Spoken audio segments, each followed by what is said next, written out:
Bonjour à tous, je suis très heureux de vous retrouver dans cette nouvelle vidéo consacrée au numéro spécial The World in 2020 du magazine The Economist. Alors, c'est un numéro spécial que vous savez, basé sur l'occultisme, avec chaque année une transposition changeante.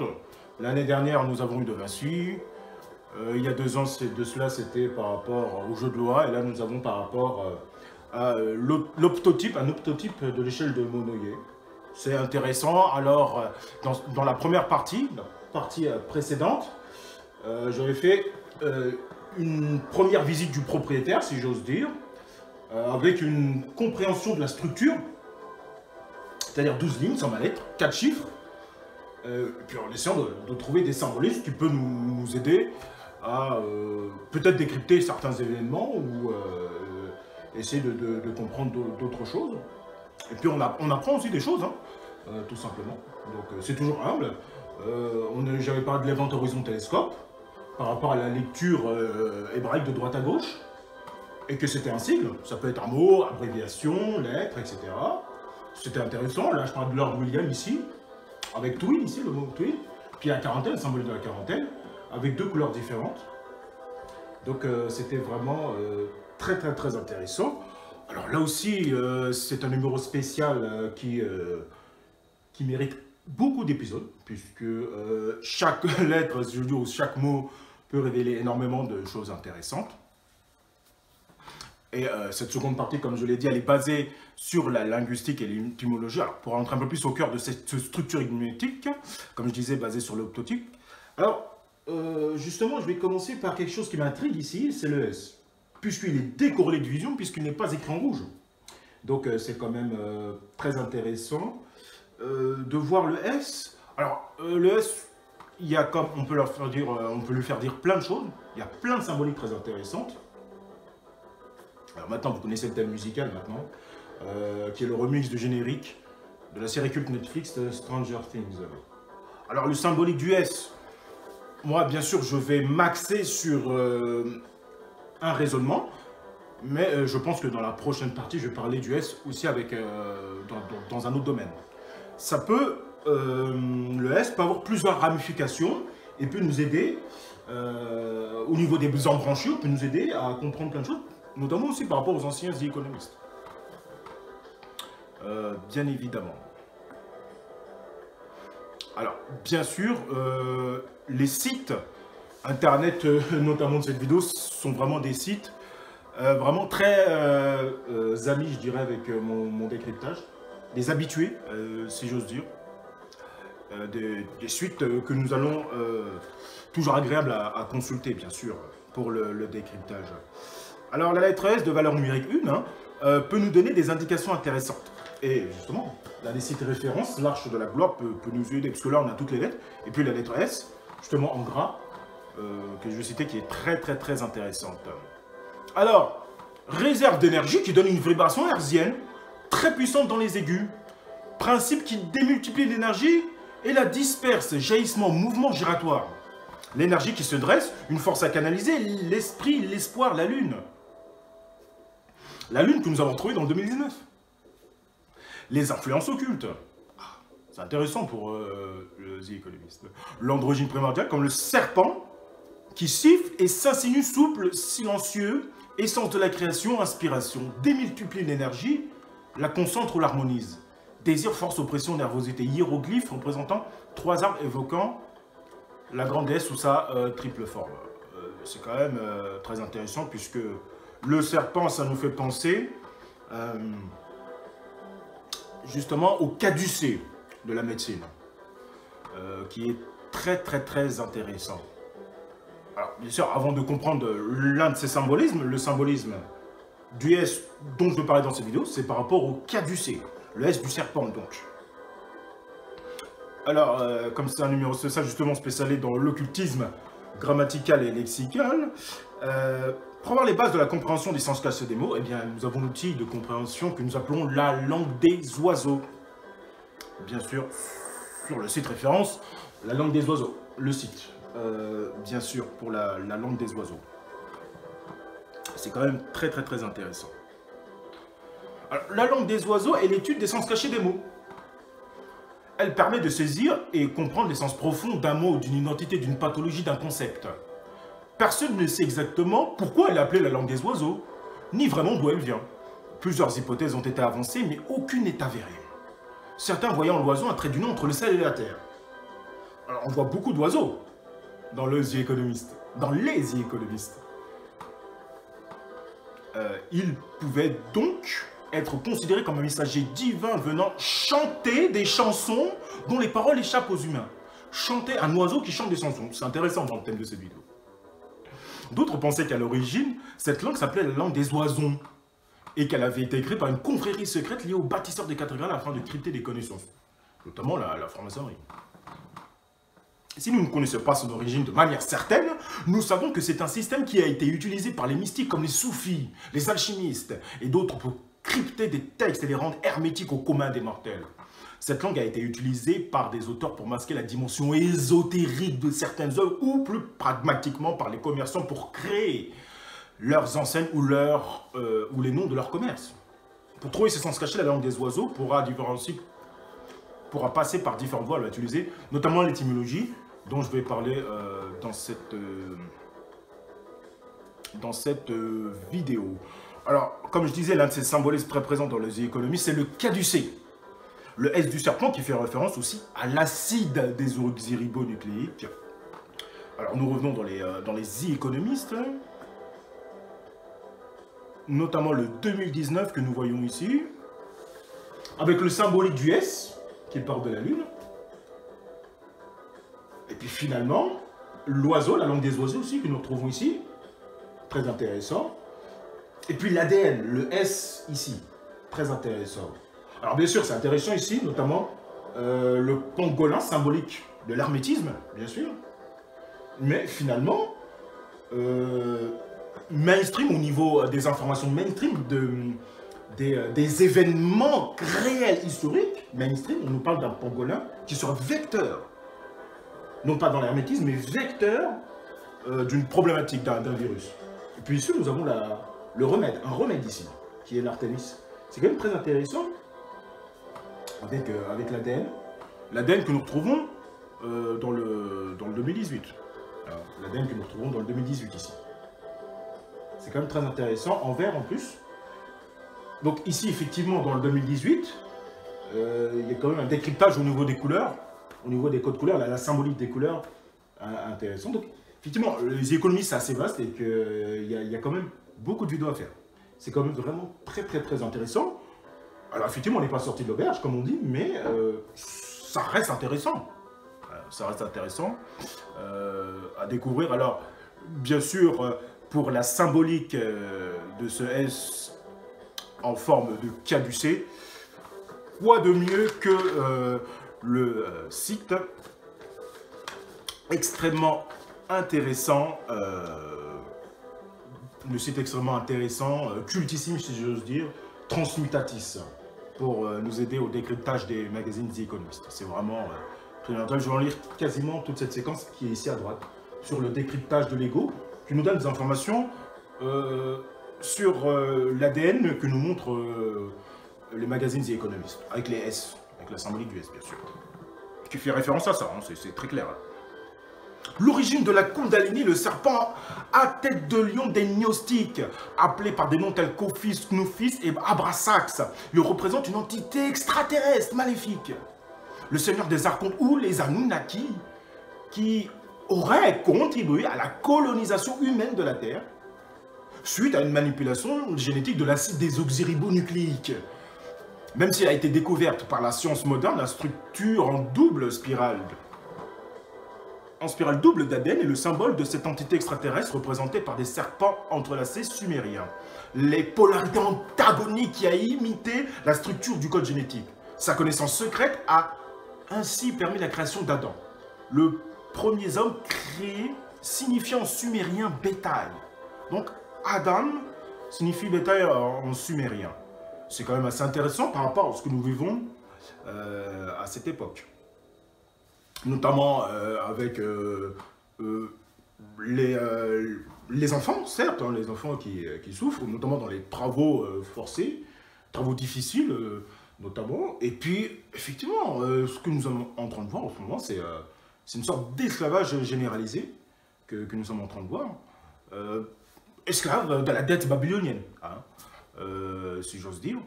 J'en ai parlé hein, sur ma série La chute de Babylone. Et effectivement, la chute de Babylone mérite une nouvelle séquence par rapport à Enki et Enlil, qui mérite d'autres développements pour la chute de Babylone. C'est quand même assez intéressant, bien sûr. Alors, le S en triple spirale, ça nous parle d'autres êtres. Parce que dans le symbolique du S par rapport au S du serpent, on nous parlait d'un S en 3 dimensions par rapport à l'arche de la gloire. Or, l'ADN, c'est en double spirale. Donc, des êtres en triple spirale, c'est quand même assez intéressant. Alors, certains extraterrestres, peut-être, ont ce type de forme. Dans l'anatomie occulte du mysticisme asiatique et du yoga, ce reptile connu comme la Kundalini symbolise le pouvoir du serpent. C'est pourquoi les gnostiques qui pratiquaient le yoga de la Kundalini voulaient se doter de la source du pouvoir spirituel permettant de résister à ces entités. Ce serpent de pouvoir est apparu dans l'art en partant de la vallée de l'Indus aux alentours de 2300 avant notre ère, en passant par toutes les cultures antiques pour arriver à l'ère moderne. Aussi tardivement qu'au XVIe siècle, des plaies, Thaler en Allemagne, en or en Allemagne, montraient la crucifixion sur une face et un serpent drapé sur la croix sur l'autre face, indiquant que le Christ pouvait être identifié avec la Kundalini. Cependant, pour les gnostiques, le serpent sur la croix annulait le pouvoir de rédemption attribué à la crucifixion, la glorification de la souffrance, ne pouvant constituer une force de rédemption. En tant que serpent mythique gardien de l'arbre de la connaissance dans la Genèse, la Kundalini était le messager de la rédemption. L'allié spirituel pour l'humanité originelle, celle d'essence divine. Voilà pour cette quintessence et le symbolique du S. Très très intéressante. Alors, ça nous parle d'ADN, d'hybridation génétique aussi. Alors, bien sûr, au niveau du vivant, on ne va pas nous expliquer scientifiquement qu'il y a des êtres humains, des êtres hybrides. Hybrides, parce qu'on a des humanoïdes de type mammifère, comme nous, et effectivement, on peut avoir des humanoïdes, comme les Anunnaki par exemple, de type reptilien. On peut avoir des humanoïdes de type volatile, des oiseaux. On peut avoir des humanoïdes aussi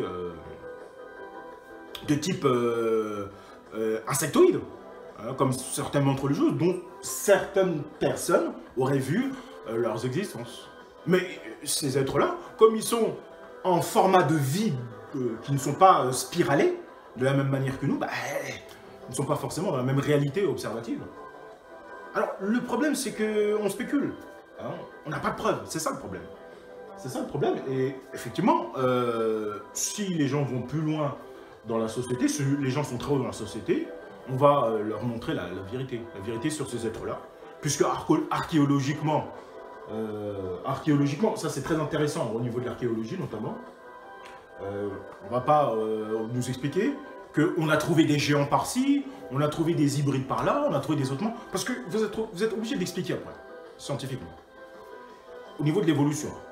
Puisque, voilà, on va dire qu'on est dans une type darwinienne, hein, c'est-à-dire que les connaissances mainstream, c'est type darwinienne, si je veux dire, donc ça ira pas plus loin, malheureusement. C'est ma vision humble. Concernant le S, dans cette partie-là en tout cas. C'est quand même très intéressant. Alors, bien sûr, il y a un autre mot que je trouve très intéressant à analyser. Bien sûr. C'est l'avant-dernier mot ici. C'est Nightingale. Nightingale, qui veut dire en anglais rossignol. Et oui. Mais qui est aussi le nom de famille. Qui est aussi le nom de famille de celle qui a modernisé les sciences d'infirmiers, en l'occurrence Florence Nightingale, née à Florence. Les parents ont été... c'est quand même un prénom assez sympathique. Né le 12 mai 1820, dont nous fêtons, le 12 mai 2020, le bicentenaire. Alors, sur ce mot, nous avons, oui, plusieurs sens.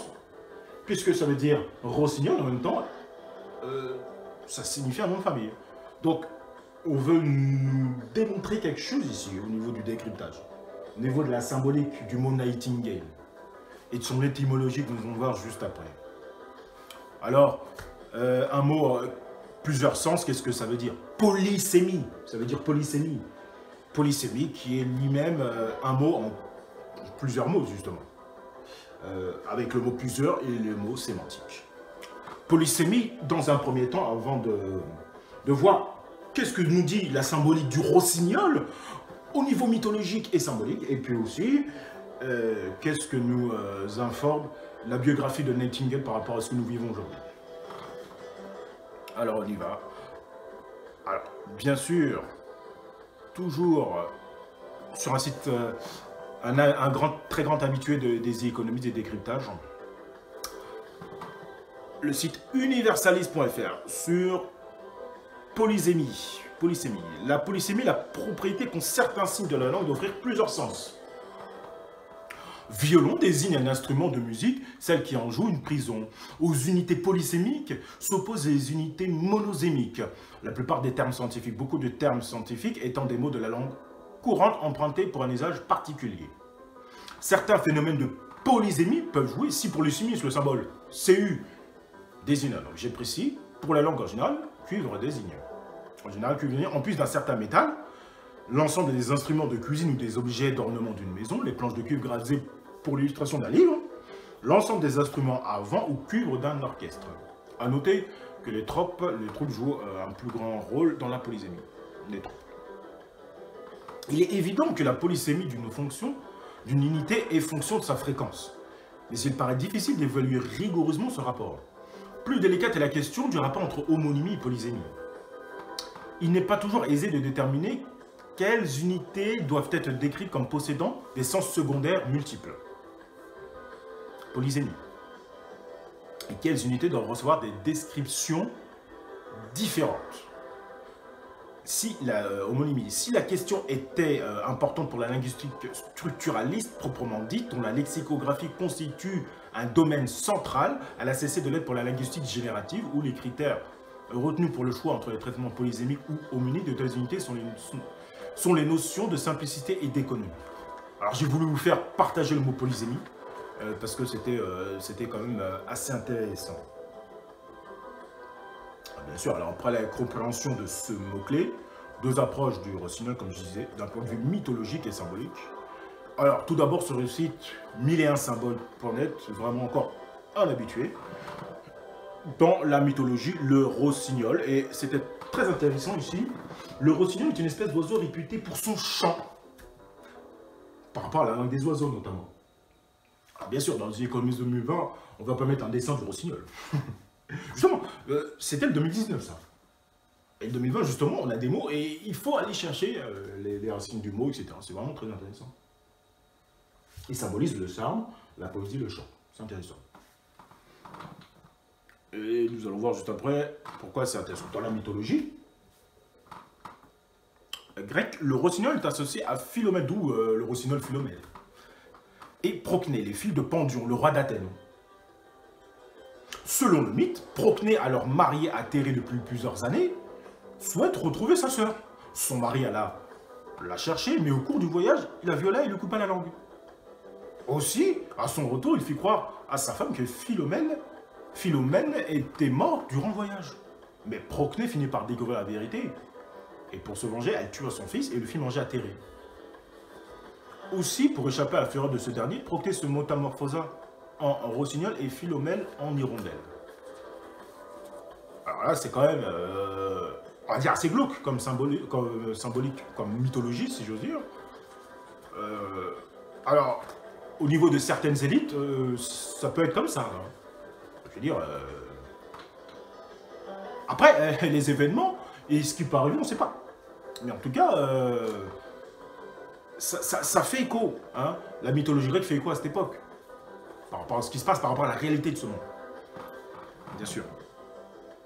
Bien évidemment, le rossignol, hein, c'est symbolique, sur Gaia Shamanism Over blog. Ces plumes possèdent une signification mystique très importante. Elles aident à comprendre plus clairement la complexité des rituels. La complexité des rituels. Et à assimiler les grandes connaissances des choses sacrées. Elle possède donc une signification mystique importante. D'où le rossignol. Le rossignol est universellement connu pour la perfection de son chant. Dans les traditions populaires, le rossignol annonce le printemps. C'est l'oiseau du mois de mai. Mais il est aussi et surtout le symbole de l'amour. Le comté de Nice a conservé son rossignol qui vole dans les chants traditionnels et les rondes de mai, dont le thème a inspiré Tchaïkovski pour son humoresque opus 10-2. Cet oiseau, dont tous les poètes font le chantre de l'amour, montre de façon saisissante dans tous les sentiments qu'il suscite l'intime lien entre l'amour et la mort. Il est particulièrement apprécié au Japon, où son chant est censé répéter le sutra de la lotus de la bonne loi. Les trilles du rossignol étaient jadis réputés calmer la douleur, accélérer les guérisons et adoucir la mort, comme l'évoque le comte Hans Christian Andersen, l'empereur de Chine et le rossignol. Alors là, avant même d'avoir lu la biographie de Florence Nightingale, ce dernier paragraphe-là est très évocateur et fait écho même avant même que je lise la biographie de Florence Nightingale.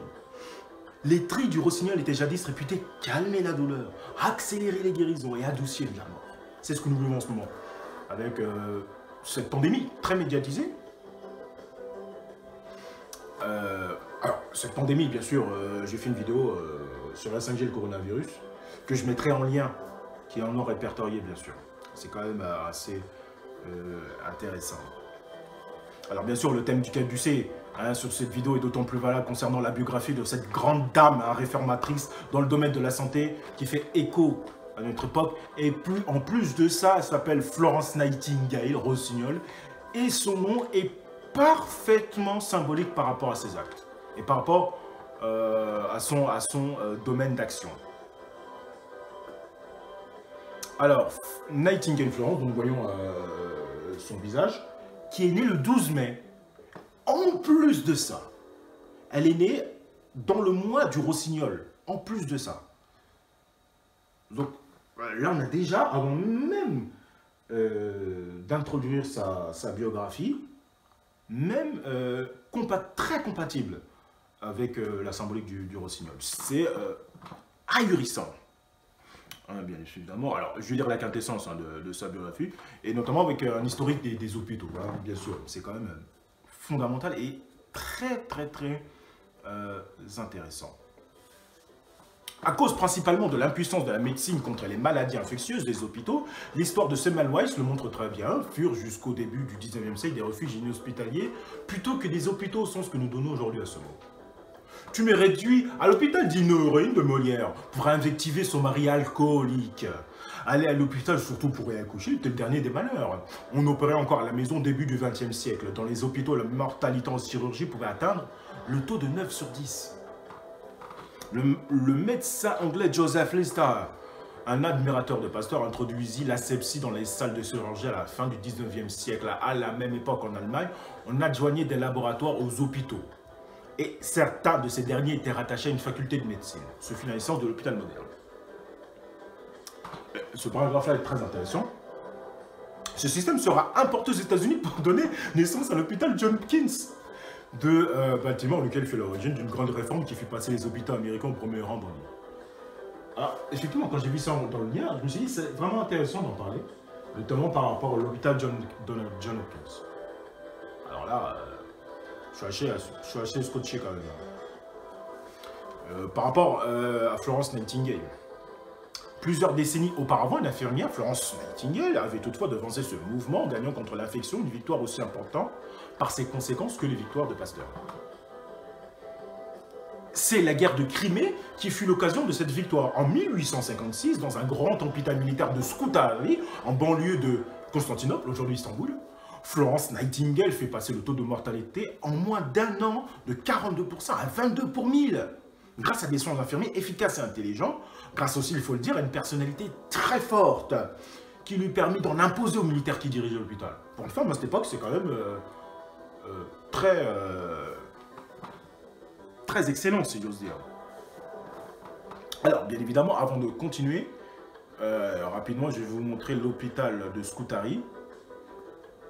Voilà, l'hôpital de Scutari à Constantinople que nous voyons ici, très intéressant. et qui nous donne une idée de comment elle travaillait et de sa vision des choses. Puisqu'elle a complètement réformé le système de l'hôpital. Ce n'est pas les médecins qui ont changé, c'est ceux qui vraiment donnent les soins malades qui a donné vraiment l'intelligence, l'ensemble les connaissances de l'hôpital moderne. C'est quand même assez extraordinaire. Une image très intéressante. Alors je reviens sur la biographie de Florence Nightingale. Il faut souligner ici une chose capitale. Florence Nightingale a eu beaucoup de temps à ajouter au fond des idées Pasteur sur le microbe. Puisque sur la vidéo sur la 5G, que je mettrai un lien comme je disais, Pasteur sur son lit de mort disait que c'est le terrain qui fait tout. Le terrain bactérien bien sûr qui fait tout. À Scutari, elle n'appliquait pas des théories élaborées loin des malades. Dans des laboratoires, elle était inspirée par son amour des malades blessés, son bon sens. De même que par le souvenir qu'elle conservait de ses visites dans les plus grands hôpitaux européens. Elle était aussi, bien entendu, soumise à l'esprit de son temps, qui était tourné vers la propreté, surtout en Angleterre. Elle veillait donc à ce que le linge mis à la disposition des soldats soit nettoyé. C'est à l'air, toutefois, qu'elle attache le plus d'importance. L'air que nous revoyons, nous avons vu la deuxième partie du décryptage du The Economist 2019, avec le Chorten notamment, et toute cette symbolique du bouddhisme. C'est quand même très intéressant. Le lien aussi entre le bouddhisme et le christianisme. Il faut dire que l'hôpital de Scutari, sans fenêtre et sans corridor, était construit au-dessus d'un égout ouvert. Donc on a bien vu dans l'image que tout a changé. Le premier souci de Florence Nightingale fut de lui faire pénétrer RPE. On a vu la photo. L'architecture des hôpitaux sera à jamais marquée par cette initiative. Effectivement, quand on voit l'image, avec les fenêtres ouvertes, avec l'air qui rentre, et c'est complètement actuel, notamment aussi par rapport à ce que nous vivons aujourd'hui, la pandémie. À chaque moment, à chaque fois on trouve dans la biographie de Nightingale, soit référence à la symbolique du rossignol, soit à ce que nous vivons aujourd'hui avec John Hopkins, avec ouvrez les fenêtres, l'air, etc. C'est incroyable. Et c'est pas encore terminé. En 1856, le télégraphe venait d'être inventé. La guerre de Crimée fut le premier grand événement couvert en direct par les journaux. Les succès de Florence Nightingale et ses appels à l'aide firent souvent les manchettes. Une gloire telle l'avait précédée en Angleterre qu'elle peut imposer ses volontés à toute l'armée anglaise. Aucun hôpital militaire n'allait désormais être construit sans qu'elle n'ait éprouvé les plans. Par la suite, on vint du monde entier, la consulter sur la façon de concevoir et d'administrer les hôpitaux civils ou militaires. D'une part, elle fonda en 1860, à l'hôpital Saint-Thomas de Londres, la première véritable école d'infirmières. Une infirmière, disait-elle, ne devrait rien faire d'autre que soigner. Si vous voulez des femmes de ménage, engagez-en, les soins infirmiers sont une spécialité. Soigner, elle avait elle-même démontré à Scutari, cela ne signifie pas exclusivement assister le médecin détenteur du savoir scientifique. Cela signifiait aussi veiller à son bon sens et compétence sur la qualité de vie des malades. Faire en sorte que l'hôpital, par son amitié, devienne un remède, notamment avec l'air qui rentre. Voilà, c'est ça le remède. C'est l'air qui rentre, l'air pur, avec la symbolique de l'air, comme le rossignol, justement, qui fait le lien entre la terre et le ciel. Florence Nightingale établissait ainsi la spécificité de la profession d'infirmière, les origines de la profession d'infirmière pour terminer. Trois paragraphes excellents aussi. Florence Nightingale était profondément religieuse, comme toutes les infirmières qui l'avaient précédée. Si la médecine a ses origines dans le génie grec, il ne fait aucun doute que la profession d'infirmière s'enracine dans le christianisme. Christianisme qui a un lien avec le bouddhisme, puisqu'il y a 600 ans d'écart entre la naissance de Siddhartha Gautama et de Yeshua ben Joseph. L'histoire de cette profession est celle du lent passage d'une charité où les soins et les services les plus humbles prenaient beaucoup de place à ce qu'on pourrait appeler une charité compétente et de plus en plus axée sur les soins aux malades plutôt que sur les tâches ménagères. Au XVIIe siècle, Saint Vincent de Paul se fit l'apôtre de l'assistance éclairée. C'est lui qui confia à Sainte Louise de Marillac la création du premier programme d'éducation systématique en soins infirmiers. C'est pas encore terminé pour Florence Nightingale, avec Wikipédia classique, avec une dernière référence, un dernier écho avec ce que nous vivons à cette époque, la séquence Retour au pays, la commission pour la santé dans l'armée. J'en lire jusqu'à sa quintessence même et son mot qui met un point final à sa biographie. Nightingale est accueillie en héroïne à son retour en Grande-Bretagne en août 1856 de l'hôpital Scutari d'Istanbul, anciennement Constantinople et Byzance. D'après la BBC, elle est de toute évidence la femme alors la plus célèbre après la reine Victoria elle-même. Elle quitte la résidence de sa famille à Clayton dans le Buckinghamshire pour s'installer au Burlington Hotel à Piccadilly. Elle est atteinte par une fièvre probablement due à une forme chronique de brucellose, fièvre criméenne, contractée lors de la guerre de Crimée. Peut-être qu'on combinait un syndrome de fatigue chronique ou à une fibromyalgie. Elle interdit à sa mère et à sa soeur d'entrer dans sa chambre et ne la quitte que rarement. En réponse à une invitation de la reine Victoria, et là je vais en terminer jusqu'à cette virgule, malgré les contraintes imposées par son confinement. Et ça, je dirais, c'est la cerise sur le gâteau. Florence Nightingale a été confinée 50 ans, entre 1860 et 1910, l'année de sa mort. Elle a été confinée 50 ans. Alors bien évidemment, au niveau des événements, c'est juste la transposition confinement, pas 50 ans. Ça, c'est son existence à elle, c'est sa vie à elle, les 50 ans de confinement. Mais le mot-clé, c'est confinement. Elle a été confinée pendant 50 ans, et puis pendant cette période, elle a écrit énormément de livres pour donner son savoir à l'humanité. C'est quand même une très très grande dame. Puis là, on parle de syndrome de fatigue chronique, fièvre criméenne, fibromyalgie, et surtout son confinement pendant 50 ans. C'est quand même assez incroyable à quel point la biographie, la vie de Florence Nightingale fait écho à notre époque. En plus, avec la symbolique du rossignol, et bien évidemment, j'en ai pas terminé, puisque nous allons voir dans cette deuxième partie, juste après, l'étymologie du mot Nightingale. Merci à vous, et à tout de suite.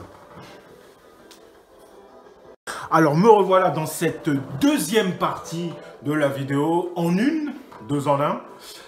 C'est quand même plus agréable. À la suite, alors bien sûr, après la polysémie de ce mot, et c'est sens multiple, il faut comprendre son étymologie et trouver, pourquoi pas, des éléments intéressants. Alors toujours sur la langue des oiseaux, l'étymologie et les racines, bien sûr.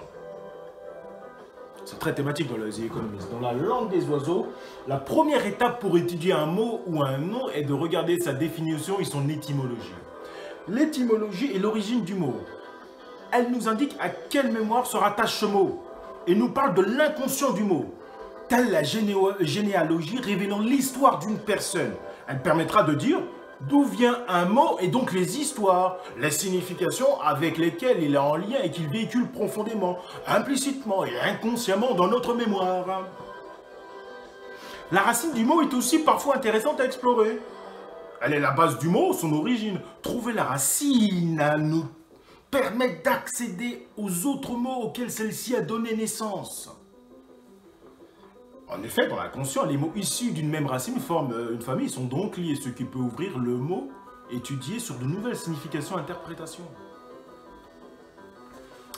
Naturellement, la racine latine ou grecque est très enrichissante, mais il peut aussi être intéressant quand nous pouvons de travailler sur la racine du mot issu d'autres langues, telles que l'hébreu ou l'arabe, afin de voir si cela nous enseigne quelque chose de nouveau.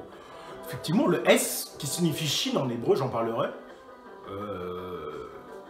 dans mes vidéos ultérieures. Effectivement, c'est très très très intéressant au niveau de la langue des oiseaux, l'étymologie. Alors, bien évidemment, après l'étymologie, il faut voir l'étymologie du mot Nightingale, bien sûr, et savoir s'il peut nous en dire plus, si nous renvoie sur les anciens économistes ou pas, si ça nous donne des éléments intéressants aussi. Alors, sur le site Educalingo, bien sûr, il est ici educalingo.com, étymologie du mot Nightingale. Alors, qu'est-ce que nous avons ici?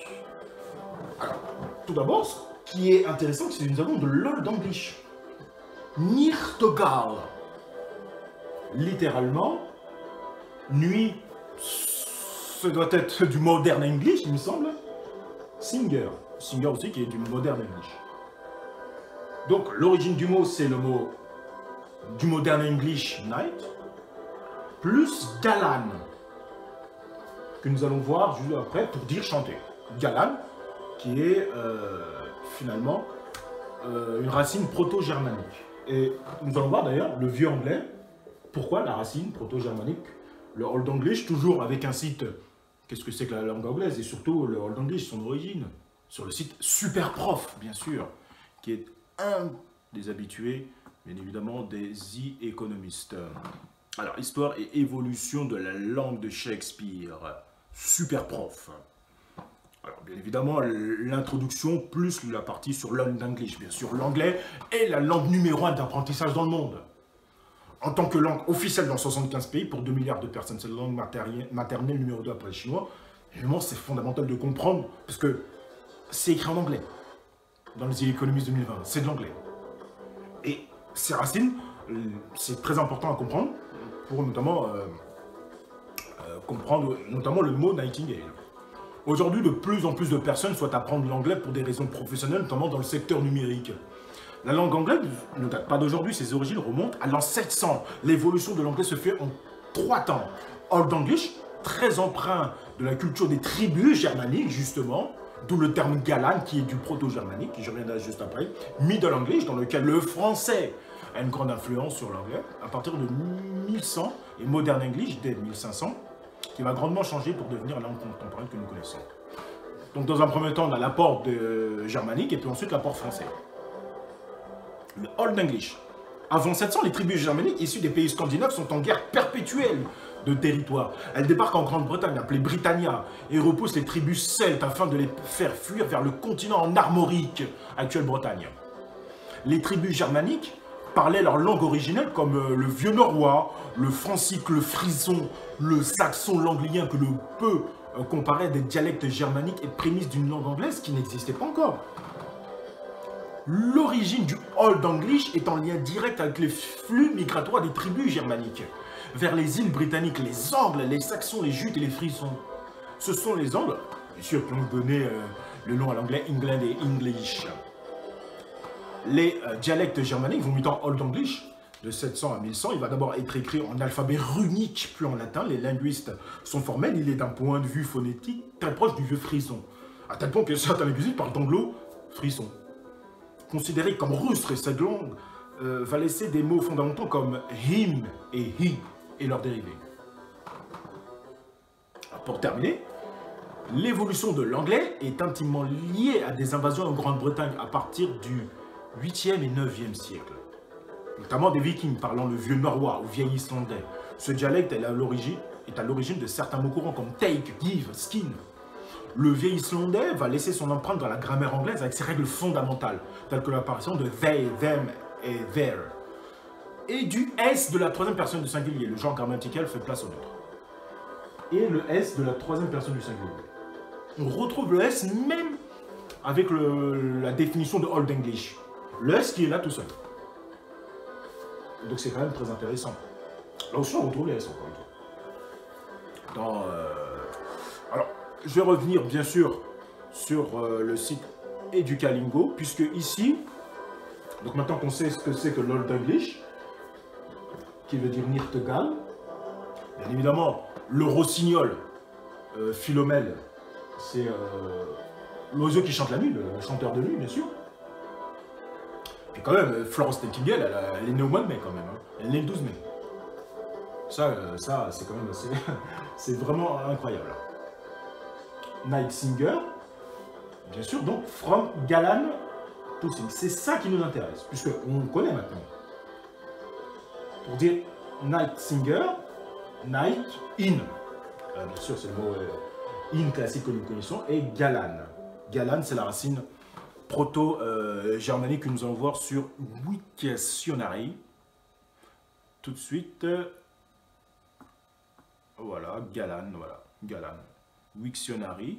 Voilà. Bien évidemment, c'est chanter, ça veut dire chanter, du proto-germanique Galana. Donc c'est intéressant ce mot Nightingale, puisque c'est à la fois du modern English avec night, et puis Galana, qui est de l'Old English avec la racine proto-germanique. C'est très intéressant comme mot, qui fait référence au passé et au présent. C'est quand même vraiment un mot très intéressant à décrypter, puisque, bien évidemment, moi, dans mon décryptage, je me suis dit, je vais arrêter là, c'est intéressant. Et puis non, et puis non. Il y a quelque chose qui m'a interpellé de ce que ça veut dire Galan dans la racine proto-germanique. Qu'est-ce que ça veut dire Galan? Bien évidemment, c'est en rapport au symbolique du rossignol, bien sûr. Chanter, enchanter. Cri, appel, cri. Intéressant. Et puis là, c'est ça qui m'a plu. Parce que là, on rentre dans un autre domaine qui est en lien avec l'occultisme des économistes. Et à certaines pratiques de certains occultistes. On ne sait pas. Alors, bien sûr, j'ai même pas osé rechercher des événements tels que pour lancer des sorts, pratiquer la sorcellerie, chanter des charmes. Il n'y aura pas d'événement. On va pas nous dire, un site internet va pas nous dire, il y aura tel événement. Alors on a le Bohemians Club dans la forêt en Californie. Mais oui, à part ça, après, on n'a rien d'autre. Et puis, on a des journalistes qui ont rapporté certains événements, certains rituels, mais encore une fois, à part ça, on n'a pas d'événement clair sur ces choses-là. Alors moi, humblement, je suis reparti dans les anciens économistes pour voir si il y a des liens symboliques par rapport à ça. Et je suis remonté loin, jusqu'en 2015. Et là, pour le coup, la transposition, elle est... c'est comme Tetris, quoi. C'est quasiment du 100%, quoi, si j'ose dire. Puisque là, on parle d'une légende germanique, justement, sur le 2015. Avec un personnage qui lance des sorts, qui pratique la sorcellerie et chante des charmes. On va le voir tout de suite dans les économistes 2015. Qui est là, avec bien évidemment le chanteur de flûte ici. Le chanteur de flûte de Hamelin. Ici. Hop. Le chanteur de Hamelin, chanteur de flûte de Hamelin, qui est une légende germanique qui est complètement galana, si j'ose dire. Et oui, ça nous réfère à ça, galana. Le terme galana nous réfère à cette légende germanique, puisque c'est une racine proto-germanique. C'est complètement incroyable. Et intéressant pour le collectif, bien sûr. N'hésitez pas à mettre vos commentaires, c'est quand même très intéressant. Alors bien sûr, c'est une légende qu'il faut lire. Elle est tellement intéressante et tellement en phase avec notre époque.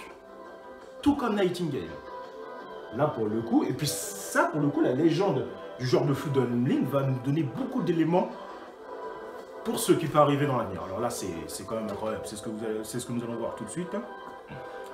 Avec... bien sûr, sur le site Contes et légendes, la légende du joueur de flûte de Hamelin. Contes et légendes, bien sûr. Alors, c'est une version, on a une autre version de Prosper Mérimée notamment. Il y a au moins 500 ans, la ville de Hamel fut envahie par une multitude de rats. Les rats luttaient contre les chiens, tuaient des chats, mordaient les bébés dans leur berceau, léchaient la soupe dans la louche même du cuisinier et défonçaient les barils de poissons séchés. Avec des cris perçants et aigus, tout, absolument tout était dévoré. Les habitants de la ville, tremblants de peur, n'osaient plus dormir et craignaient mourir de faim. Afin d'aviser, aux mesures à prendre, le bourgmaster réduit les échevins, réunit les échevins à l'hôtel de ville. On chercha longtemps le moyen de se débarrasser de ce fléau, mais on ne trouvait rien de satisfaisant. On entendit le son. Alors frappait à la porte de la salle tout doucement. Et voici qu'entre un personnage étrange au teint basané, aux yeux bleus perçants comme des aiguilles, la bouche immense où passait quand il parlait d'effrayants sourires. Il était vêtu selon l'ancienne mode d'un habit singulier, mi-jaune, mi-rouge. « Excusez, mes seigneurs, dit-il en s'avançant, je puis débarrasser votre ville des rats qui l'infestent si vous voulez promettre de me donner 1000 florins. » 1000 florins? Non, 50 000! Tel fut le cri unanime du conseil des échevins. L'homme descendit alors sur la place et, tirant une flûte de roseau d'un petit sac en cuir qui pendait à sa ceinture, il apporta à ses lèvres. « À peine avait-il commencé à jouer à un air au son bizarre qu'on vit sortir de toutes les maisons, de toutes les caves, de tous les greniers, de tous les trous, des rats à flot qui débouchaient de toutes les rues et qui formèrent en un instant un immense troupeau grouillant. Juste une petite interlude, le rat, qui est l'année en Chine, qui est l'année du rat en Chine, que nous revoyons dans The Economist. À quel point les liens sont vraiment, à quel point les embranchures, les liens qu'on peut avoir entre le décryptage d'une légende et le lien que nous pouvons avoir sur les The Economist. Et là, le chanteur de flûte de Hamelin est en lien au rat aussi, en lien à Nightingale, mais aussi en lien au rat. C'est quand même assez intéressant à signaler. Je continue. De rue en rue, le joueur de flûte allait, jouant et les rats pas à pas, le suivant se pressant et se bousculant. Il les conduisit au fleuve Weser où tous plongèrent et périrent noyés. Il n'en restait plus un seul dans la ville de Hamelin. L'homme se présenta alors à l'hôtel de Huile pour toucher sa récompense promise. Les échevins qui n'avaient plus rien à craindre, ni des rats, ni des joueurs de flûte, refusèrent de payer et se moquèrent même de lui. L'étranger insista pour que la promesse qui lui avait été faite fût honnêtement tenue. On le mit à la porte en l'appelant le beau preneur de rats. Le beau preneur de rats. Il descendit de nouveau sur la place et de nouveau, il porta à ses lèvres sa flûte de roseau. À peine avait-il joué 3 notes si douces que jamais musicien n'en avait fait entendre d'aussi suaves que tous les enfants de la ville arrivèrent en courant avec des cris et des rires joyeux derrière le mystérieux personnage. Cris, comme Nightingale, comme la symbolique du rossignol. Le bourgmaster et ce conseil se portèrent aussitôt sur la grande rue qui mène au Weser. Mais le joueur de flûte tourna brusquement vers la montagne. Quand il fut au pied des grands rochers, on vit s'ouvrir devant lui un portail merveilleux, comme si une caverne se creusait soudain. Le flûtiste y pénétra, les enfants suivirent. On entendit encore quelque temps le son de la flûte, mais il diminua peu à peu, et bientôt on n'entendit plus rien. Et quand tous les enfants furent entrés, la porte de la montagne se ferma pour toujours. Ça, c'est la version de Robert Browning. Comme je disais, il y en avait une autre de Prosper Mérimée. Et sur darkstories.com, il y a la suite sur ce dernier paragraphe, qui est très très très intéressant. Seuls 2 enfants revinrent, car ils s'étaient attardés en chemin. L'un d'eux était aveugle, l'un d'eux étant aveugle, ne put montrer l'endroit où les enfants étaient. L'autre était muet et ne peut dire un seul mot. Parce qu'apparemment, le langage des signes n'existait pas. Un petit garçon, étant revenu chercher sa redingote, échappa lui aussi à malheur. Donc, lui, pendant le parcours, il est parti, mais il est revenu rechercher. Donc, il ne peut pas savoir où ils sont partis. Puisqu'il les a perdus de vue. Certains dirent que les enfants avaient été conduits à une grotte, d'où ils ressortirent dans la région de Siebenbürgen. Selon la légende, ce jour-là, 130 enfants disparurent à jamais. Donc, c'est une légende, certes, mais sur Wikipédia, ça nous raconte l'origine. Et essayer de trouver des éléments par rapport à une certaine réalité historique. Parce que là, effectivement, on est dans le thème de Galana. Chanter des charmes. Faire de la sorcellerie, notamment. Lancer des sorts. Et c'est très thématique par rapport au genre de flûte de Hamelin dans Nightingale. Pour terminer, les premières mentions de cette histoire semblent remonter à un vitrail placé dans l'église de Hamelin. En Allemagne, bien sûr, aux environs de 1300 et décrit dans des différents documents entre le 15e et 17e siècle, mais détruit peu après. Inspiré des descriptions de l'époque, une version moderne de ce vitrail est écrite par Hans Dobelten. Elle inclut notamment une représentation colorée du personnage, du joueur de flûte et différents enfants habillés de blanc. Ce vitrail est généralement considéré comme ayant été créé en mémoire du tragique événement qui serait survenus dans la ville. Mais malgré de nombreuses recherches, on a pu trouver d'événements historiques auxquels rattacher cette légende. Cependant, les rats ne font pas partie au départ de la légende. Leur première mention date de la fin du XVIe siècle et ne figure pas dans les descriptions précédentes. Les théories qui se sont vues attribuer une certaine crédibilité peuvent être groupées en 4 catégories. Et ces 4 catégories-là peuvent nous donner des informations sur des événements futurs, malheureusement. Alors, les enfants furent victimes d'un accident et se trouvèrent noyés dans le Weser ou furent ensevelis dans un glissement de terrain.